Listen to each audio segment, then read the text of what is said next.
अगर आप अपने माता पिता को कनाडा बुलाना चाहते हैं तो आपके सामने दो रास्ते हैं। एक है सुपर वीजा और दूसरा है परमानेंट रेजिडेंसी स्पॉन्सरशिप। लेकिन कंफ्यूजन यहाँ पर ये है कि आखिर इन दोनों में से बेहतर कौन सा है। सुपर वीजा जल्दी मिल जाता है लेकिन वो पीआर नहीं होता। स्पॉन्सरशिप में सिटीजनशिप का रास्ता खुलता है लेकिन सालों का टाइम लग जाता है। तो इसीलिए ये वीडियो हम खास तौर पर आपके लिए लेकर आए हैं, जहां हम अब बताएंगे आपको कि सुपर वीजा और जो पीआर स्पॉन्सरशिप है इन दोनों में फ़र्क क्या है, क्या फ़ायदे हैं, क्या नुकसान है और आपके लिए स्पेशली कौन सा ऑप्शन बेहतर है। तो अगर आपको ऐसी वीडियोस, ऐसी जानकारी और देखनी है तो सबसे पहले आप हमारे चैनल को सब्सक्राइब कर दीजिए, बेल आइकन को प्रेस कर दीजिए ताकि जो अपडेट आए सबसे पहले आप तक पहुंच जाए। अब चलिए फटाफट ना आपको दोनों के बीच के जो डिफरेंस है वो सब कुछ समझा देते हैं बहुत आसान भाषा में। नमस्कार, मेरा नाम है नेहा उपाध्याय और आप देख रहे हैं एनबीटी टेक। सबसे पहले समझेंगे कि आखिर ये जो सुपर वीजा है जिसकी इतनी बात होती है वो है क्या। तो देखिए, सुपर वीजा एक long term multiple entry visa है जो पेरेंट्स और ग्रैंड पेरेंट्स के लिए होता है। ये वीजा आपको एक बार में 5 साल तक कॉन्टिन्यूसली कनाडा में रहने की इजाजत देता है। इसके कुछ मेन फीचर्स हैं। सबसे पहला फीचर है कि 10 साल तक ये वैलिड होता है, एक बार में 5 साल तक आप रुक सकते हैं।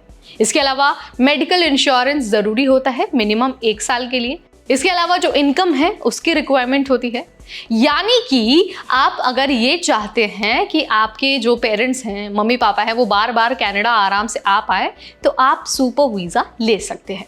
तो ये हमने सुपर वीजा की बात कर ली। अब बात करते हैं पीआर स्पॉन्सरशिप की। तो देखिए, इस प्रोसेस में ना आप अपने पेरेंट्स को परमानेंट रेजिडेंट बनाने के लिए स्पॉन्सर करते हैं, यानी कि full PR rights, health care, pension और नागरिकता का रास्ता। लेकिन यहाँ पर ना कुछ कंडीशंस होती हैं जो आपको फुलफिल करनी होती है। सबसे पहले तो प्रोसेसिंग टाइम बहुत लंबा होता है, 3 से 5 साल लग सकते हैं या फिर उससे ज़्यादा भी लग सकता है।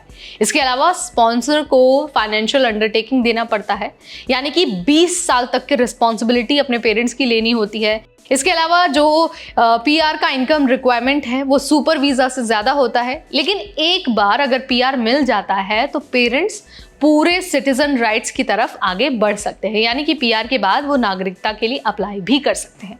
अब चलिए दोनों का, यानी कि सुपर वीजा और जो पीआर स्पॉन्सरशिप है, दोनों का कंपैरिजन यहाँ पर कर लेते हैं। सबसे पहले प्रोसेसिंग टाइम की बात करते हैं तो सुपर वीजा के लिए 6 से 8 हफ्ते लगते हैं, यानी कि 6 से 8 हफ्ते में सुपर वीजा मिल जाता है। पीआर स्पॉन्सरशिप के लिए 3 से 5 साल लग सकते हैं या फिर उससे ज़्यादा भी लग सकते हैं। स्टे ड्यूरेशन की अगर हम बात करते हैं तो सुपर वीज़ा में जो पेरेंट्स हैं वो 5 साल तक रह सकते हैं।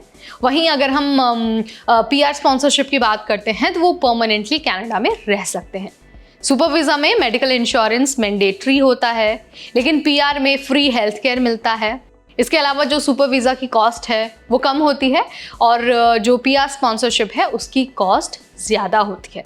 सुपर वीज़ा में लेकिन ध्यान रखना है कि वॉकिंग राइट्स नहीं होते, बल्कि पीआर स्पॉन्सरशिप में भविष्य में जो नागरिकता का एक प्रोसेस है ना, यानी कि नागरिक बनने का एक जो स्टेप है वो आपके लिए बन जाता है। यानी कि अगर आपके पेरेंट्स ओकेजनल विजिट के लिए आ रहे हैं तो सुपर वीज़ा आपके लिए बहुत इजी है, कन्वीनियंट है। लेकिन अगर आप ये चाहते हैं कि आपके पेरेंट्स आपके साथ हमेशा हमेशा के लिए कनाडा में रहे तो स्पॉन्सरशिप की तरफ जाना आपके लिए एक बेहतर ऑप्शन हो सकता है। अब सवाल आता है कि भाई आपको कौन सा चुनना चाहिए, आपके लिए बेहतर क्या है। तो देखिए, अगर आपके पेरेंट्स अभी भी इंडिया में कंफर्टेबल हैं और सिर्फ कभी कभी आना चाहते हैं, यानी कि उनको कनाडा में बसना नहीं है, तो सुपर वीज़ा आपके लिए परफेक्ट है। जल्दी मिल जाता है, पैसा कम लगता है, कम फॉर्मेलिटीज़ है और टेंशन भी कम है। लेकिन अगर आपकी फैमिली कनाडा में सेट हो चुकी है और आप चाहते हैं कि भाई मेरे पेरेंट्स हमेशा मेरे साथ ही रहें, कनाडा में रहें, तो पीआर स्पॉन्सरशिप में इन्वेस्ट करना आपके लिए वर्दी है। हाँ, ये पॉसिबल है कि थोड़ा टाइम ज़रूर लगेगा, पैसा ज़रूर लगेगा, लेकिन एंड में पीस ऑफ माइंड आपको मिलने वाला है। और इसके अलावा कुछ लोग ऐसा भी करते हैं कि पहले सुपर वीज़ा लेते हैं, पेरेंट्स को बुलाते हैं और वहीं से पीआर स्पॉन्सरशिप शुरू कर देते हैं। यानी कि ये वाला जो प्रोसेस है, वीज़ा पर बुलाकर पीआर स्पॉन्सरशिप दिलवाना, ये आपके लिए थोड़ा सा ज़्यादा बेहतर हो सकता है। अब मुझे लगता है अब आपको ये समझ भी आ गया होगा कि आपके लिए बेस्ट ऑप्शन कौन सा है और आपने मन भी बना लिया होगा कि आप कौन से ऑप्शन को चुनने वाले हैं। अब आप मुझे कमेंट के जरिए बताइए कि आपको क्या पसंद है। आपको इन दोनों में से रेट अगर करना हो तो आप किसे नंबर 1 पर रखेंगे और किसे नंबर 2 पर। Let me know in the comment section. इस वीडियो में फिलहाल इतना ही। Till then, this is me Neha Upadhyay signing of.